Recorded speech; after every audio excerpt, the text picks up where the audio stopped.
Yonkon Enkoma Obibia Sadani da Munya Ebre Eji Eja Etie Ensema Yedi Ebebe Sumo Ewo Tuma GH Efidie Kese Yi Eso Ekwes Kapa Eni Medina Gano Wahala Jumedie Ena Ebre Asoa Weni Eguso Awo Eshe Na Ebusianfo Beye Busumi Emwa Ara Eye Nentie Bebeto Eja Ese Abranta Nidi Ede Eye Genius Eye Kadunguri Adodone Nini Se Eye Jinimbi Oye Zimbabwe ni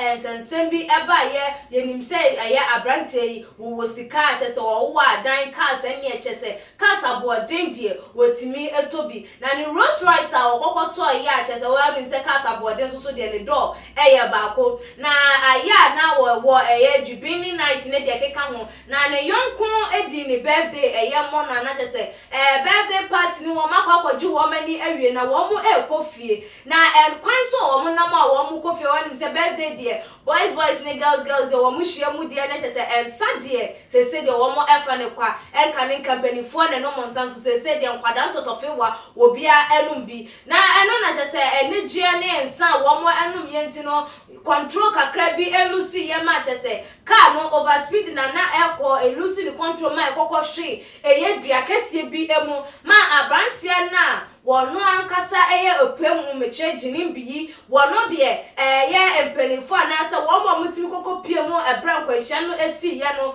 wo mutimi je ye ne nkwa na se wo mutimi yi ni frimu na eka emaya mienu wache ye monam ena Alicia ena biemu so abrantia ba kwa no wote eye jinimbi wono ne ntem na wo mo na aka na chese according to report no na wo mo etie mu help na ansa no metime pie na gise de wo enimu no wo metimi eye ayi no ansa na ye busit ba ko na gusu ne yi maya yinso afrechire na wo mo yes wo mo etu sa eye anamonimu na car no eja etomu na eja tomu na busafo ehye duro bema onipa miensai wo mo nyina wo mo hye eye yopo a tese wuntimi hunu se wei enie na se wei obenti enie tina kwakwa ye eye awrewo sempa eye na abrantie no ansa na wo bewo no se de nya edebato wanim no wo to eye ni fundaka 7 days ahead ansa na wo ba aba bewo na abaya na wo di ni birthday na tese no ni din ede eye mo na yi wono nsusu no na tese wonya yi kira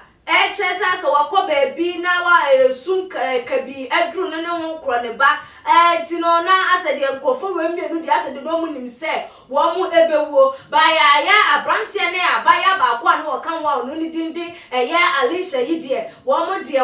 ebusiafo wo mu nsem antimi ama meto eja na ene de Alicia abusiafo na wo ma ye disappointed and jinimbi ne namfofo ene na abusiafo emu denti na wo mu ese wo mu edi ya wana so wo ma ye disappointed a wo mu echiremu a ebra wo mu de hwe Alicia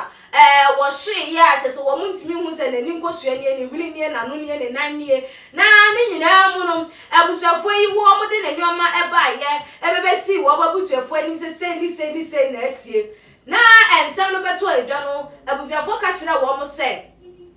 wo beboa according to Alicia ne maame no jinimbi na fofo ne wo mabusuafo no to just say wo beboa wo mo ahwe wo mo na bibi o mo hia no wo betimi aye ede ama wo mo na no na maame ne akire mu a every day wo mo beka asasa no mo do wo ma no share sa ebo no ewie ne fi ho no wo mo embre wo mo pele kobompo chenese sikatembe so se krampa ye di to kura boni krampo no ye fa bi embre wo mo na mpochete ka wo mo enya awrechichire bi mpo aka se ye baba yi wo free bu krampo no na dofo no ana se wo mo na mo pe na asema na wo no a wo koka wo mo a so mo wuye kro ma kire se na wo mo edono na no na chese mami ehwa wodi ya pa na ebusuafo se de munim no jinimbi de wo no ya kwa kosie no ani funda kakra bra ye de kokrampo no ka na edem krampo no enka no susu konya nkwanhia mo na susu wo no so ye de ne de akwa akogu na Alicia ya fe na ebusuafo epe no krabra na no na chese mami ne hwe se de ebusuafo jinimbi na fofo ada wo mo na wankasa na ase ya no eda so ehwe ni mu na enunti wodi atu eja ese o say friends of Jinimbis have promised to help our family and relatives ever since the incident happened. but no one have reached us since then, not even for burial arrangement. One of the family from Jinimbi said they are going to help, but they didn't. They have failed us. Only God will reward them for being so heartless. We are disappointed in Remo and other persons who came to dump our daughter's belongings at the hotel, promising to assist, but they never showed up ever since. We ene eye ma meno ne nsama wodi etu eye eja se eye emu a wo mo hwehwe na yentimi amfa ama wo mo enu ti wo mo edi ya na ebusuafo Alicia no fonyin no bi nsoso ena eda eye screen no eso no se de hu abaya na chese ono soso anwo fa edie wo eye ebi na nsem we to dwa na Ghana fo ne eye wiasa fa na nyina se adabio nipa na na se obeboa wo mo asoso de nipa de na adwitimi society se wo mo awa eno nchese fo wani ato eye nipa so ye nkwa Bible krampo say eno menka do di nipa eye na basa enti se nipa na aka cho so obeboa na se wo memebeboa wa wani a wode to ne so wa ye disappointed no na bie na no kaye obetimi asa bie na no aka se wo mwa wenti so aka se wa ye disappointed a madam wo asem a wo kan de wuni eye bim e wo ba bia emu because eye wo baba ne se nka wotiti ni ye e ma ne hunu se ni je ne hu nkro ne ba wo fa Yesu Kristo asa ne wo wa kan nya de so obedi ya they say wudi eye awenti for when bre enkonkon sie eye obia